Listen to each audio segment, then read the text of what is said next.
سراحات لن يستطيع الرحيل عنا بسهولة. قد يفعل شيئا لحماية يلدز، وربما يودع المسلسل بطريقة أو بأخرى، لكن ليس بالضرورة فورا. في الحلقات القادمة سنواجه سيناريوهات متعددة. قد لا تكون نهايته على يد يلدز، وربما يظل يحاول حمايتها حتى النهاية. الاحتمال الثاني أن أخ يلدز سيبقى في الأحداث ويصبح جزءا من مؤامرات جديدة.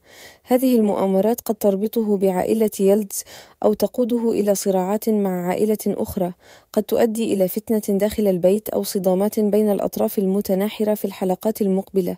من جهة أخرى قد تظهر حقائق جديدة عن ملك تغير صورة الأحداث، تفاصيل تتعلق بأصلها وماضٍ لم نكن نعرفه في الحلقة السابقة.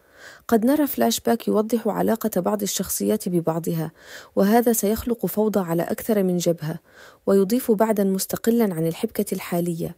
نتيجة هذه التحولات قد تصبح ملك محط تركيز للبقاء أو للفرار، قد تذهب إلى والديها، أو قد يتبين أن من حولها ليسوا من هم ظنهم.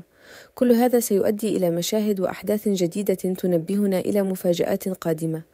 ما رأيكم أنتم بخصوص أحداث الحلقة الجديدة من مسلسل الخليفة؟ ننتظر آراءكم في التعليقات.